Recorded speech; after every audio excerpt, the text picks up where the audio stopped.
friends, this collaboration is hosted by Ingrid from the Ingrid Chronicles. I will have her channel and the playlist linked in the description box below.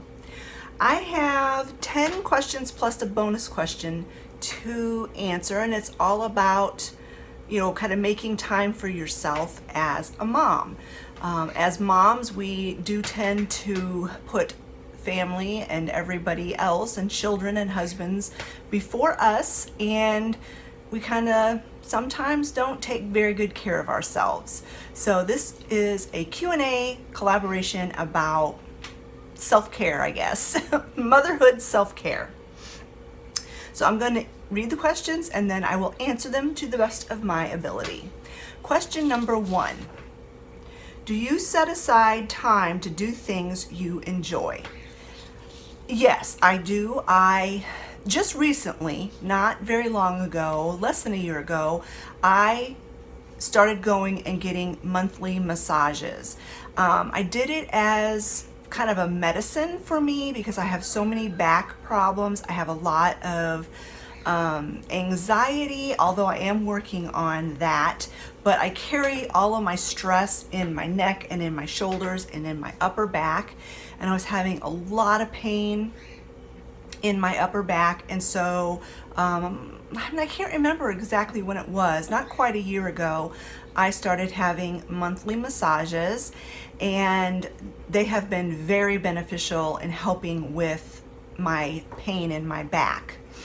I also, more than a year ago, started getting my nails done every month, and it's been almost closer probably to 2 years ago now that I started getting my nails done. And it's just, I know it's kind of expensive. I mean, it's not horribly expensive, but it's, not super cheap to get your nails done.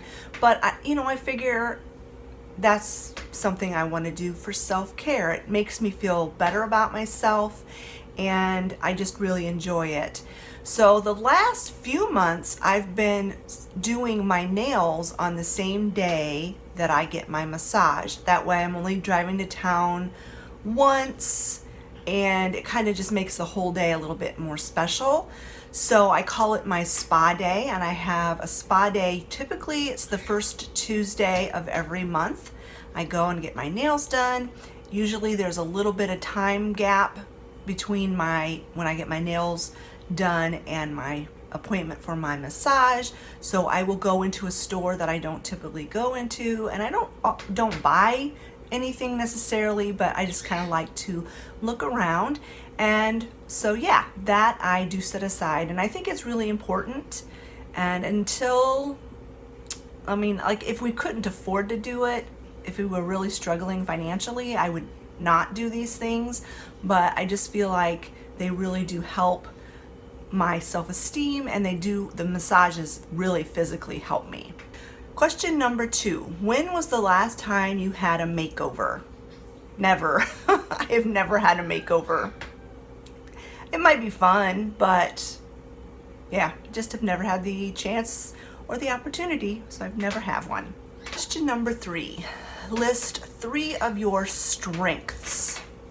I think my number one strength is my compassion for people. I do feel like I empathize with people a lot, and I sympathize with people, and I do feel really bad when something is going on with other people, and I just really feel it. And if the person is close to me, then I really do have a lot of compassion for their situation that they're in. My second strength, I think, is my organization.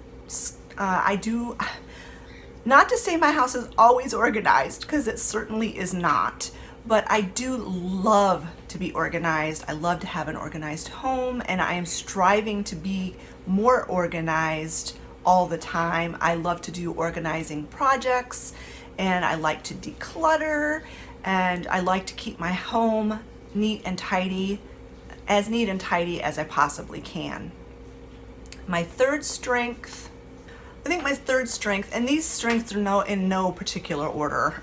They're just the three things that I think that are strengths of mine. I think it's my faith. And that's not my strength, actually. It's God's strength. I don't know where I would be if I didn't have faith in God. I don't know how I would withstand the losses that I've had, just living in this world without any kind of a faith to believe in. And so I think that my greatest strength really is my faith in God and my belief in Jesus Christ and my relationship with Him, and my assurance that when I die, I will go to heaven. Question number 4, list 3 of your challenges. Okay, first and foremost, my number 1 challenge is my shyness, or what can I say? My introvertedness. I'm not, it depends on the situation that I'm in. If I'm in a group of people that are my friends and that I know, I am not shy, typically, and I'm not excessively introverted. But in certain situations where I feel out of my element and I feel really awkward, I just close in on myself and I'm very quiet and withdrawn. And I think that a lot of times that comes across as I'm being snobbish or stuck up or whatever, but really what it is I'm just extremely uncomfortable, and I don't know how to just start a conversation with somebody. I'm just not one of those types of people, and I think that is a big challenge of mine. It has been a challenge my whole life, so that is one of my challenges. My second challenge, which kind of goes along with that, is my anxiety and my phobias. I do have some phobias. I don't know if I've ever really shared these with you, but I do have germophobia. It's getting better, but when I was a young child, I mean, from the time my earliest memories, I was scared to death of germs, scared to death of being around someone who's sick, scared to death of getting sick. So that is one of my challenges. I have emesis phobia. I don't know how it's said. Fear of vomiting, scared to death of. I hate it so bad. Not only just me physically vomiting, but being around anybody. That was one of my biggest challenges as a mom. I could not be the mom that was in the bathroom with the child when they were throwing up. I couldn't do it. I always got Scott up to deal with that. And I could clean it up. I could clean up the mess, but I couldn't be around it when it was happening. So yeah, I'd have to say that, and those types of phobias that I have, they make my anxiety really high. And any time of stressful situations, I can really feel my anxiety getting to me. That's one of the reasons why I have IBS, because there's a distinct correlation between IBS and anxiety and stress. So I would say definitely my second challenge is my anxiety. And I'd say my third challenge is my lack of self-confidence and my negative body image. I'm being really honest and open here. I have struggled with body image, and maybe it might even be that body dysmorphia at least since I was a teenager, 12, 13 years old, all the way up. I have struggled with self-loathing. I hate the way I look in the mirror. Up until just a few months ago, I didn't have a full-length mirror. And then I decided, I need a full-length mirror. And so we put one up, and now I hate it. Absolutely hate it. I close my eyes anytime I walk past it. And I know that is not a healthy attitude to have about oneself, but it is something that I really struggle with. And that's, putting myself out here on YouTube and showing full body shots I mean, it may not come across on my videos, and I hope it doesn't, but I am very self-conscious when I do those videos. When I edit those videos, there's a lot of times that I just cut stuff out because I just can't stand the way I look. And yeah, so I would say that is a definite challenge. Question number 5. When was the last time that you made a list of all the things you are grateful for? I have done that in the past. It's been a while. A couple of years ago on this channel, I did a gratefulness challenge in November where I would upload a video every day in the month of November stating what I was grateful for. If I can, I'll link that playlist for you. So that was a couple of years ago, but I think it's been since then. I haven't really sat down and done that since that time. Number 6, which 3 words describe you best? These are things I would hope people see me as, because I feel that this is the way I am. But I would have to say friendly. I try to be really friendly. I try to smile at people. I try to say thank you and hello and all of those, polite things when I'm out. I try to thank people when they help me and smile if someone smiles at me. And I try to be friendly. Although when you go back and look at my challenges, that sometimes that's hard for me. It is. It depends on my situation, the situation that I'm in. So I'm hoping friendly comes across. I think the second word would be loyal, although that's not quite the word I'm trying to think of. I can't really think of the word, but I will defend my family. Maybe it's not defensive, that's a bad word, but I will defend my family. That analogy of being the mama bear. If anybody hurts my kids, then I'm going to be there to defend them. I will defend my husband to people because he is so well-meaning, but sometimes he comes across wrong. But I know him well enough to know that what he really feels and what he really means, and so I will be very loyal and defending of my family. And the third word that I would describe myself as, I'd have to say hardworking and determined. If I have a job that I need to do, I try to do it to the best of my ability. I try to keep my home up to the best of my ability in my actual job that I get paid for. I really try to do my very best, and even though sometimes my job at work is challenging for me, I am very hardworking and I really do try to do my very best for my boss and for my family. Question 7. Be honest. How many hours of sleep do you get each night? I really think I get at least 8 hours of sleep every night.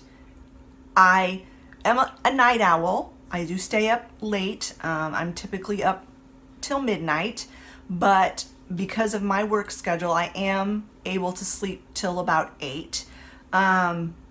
Sometimes a little less than that, 7 to 8 hours, but I really do try to get 8 hours of sleep.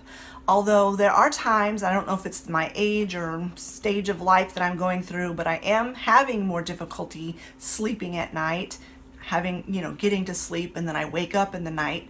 So it might be more like 6 actual restful hours of sleep, but I do try to get 8 hours of sleep a night. I know it's really important, and I don't function well if I have less than 7 hours of sleep. I really don't. Question number 8. Have you reached out to your friends and family for a chat or outing this week? Nope. I sure haven't. It's been a busy week, although when Scott gets home from work today, we're planning to go to the feed store and get some chicken feed. So does that count as an outing? Yeah. No, I just haven't. Question 9. What is something you always wanted to do but didn't? and why didn't you?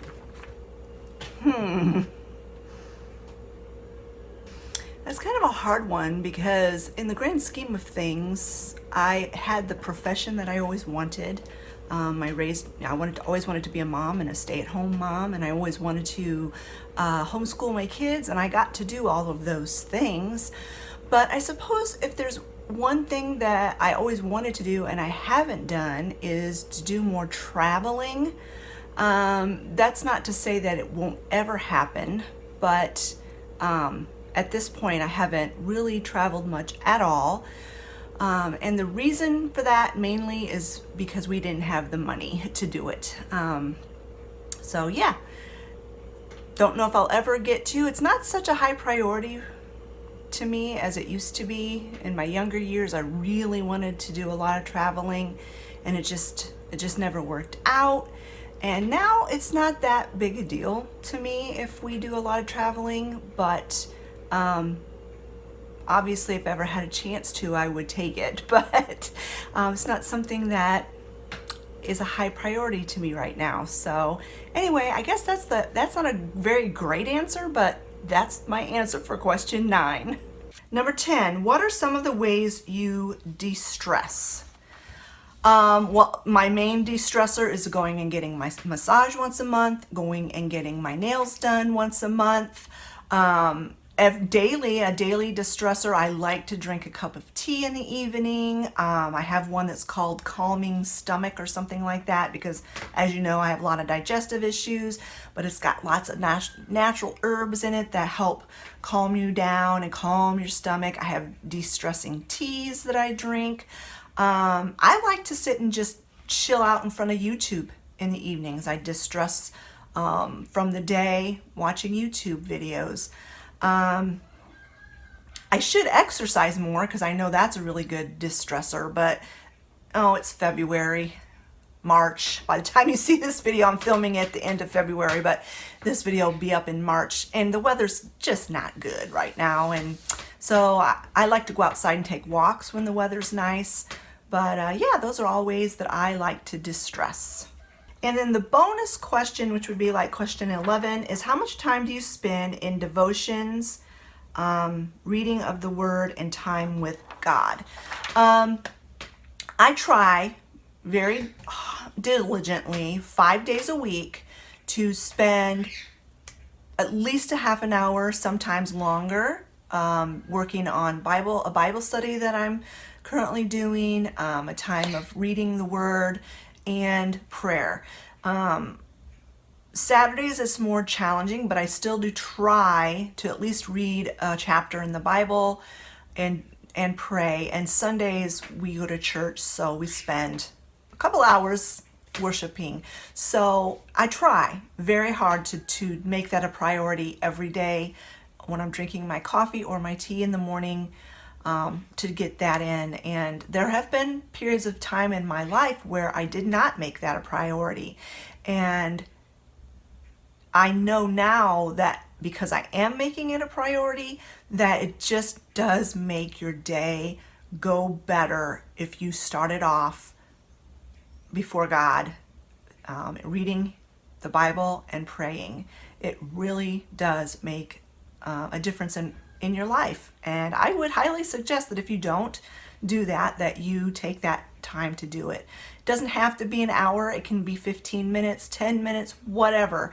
You can get Bible apps on your phone where you can have them read it to you while you're getting ready for work or whatever. Just try to make that time to spend with God, and I don't think you'll regret it at all.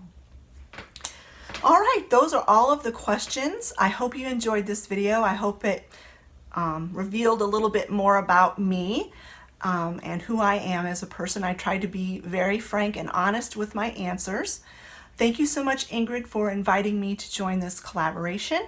Don't forget to check out her link and the link to the playlist in the description box below. Thanks so much for watching, friends, and we will talk to you later. Bye-bye.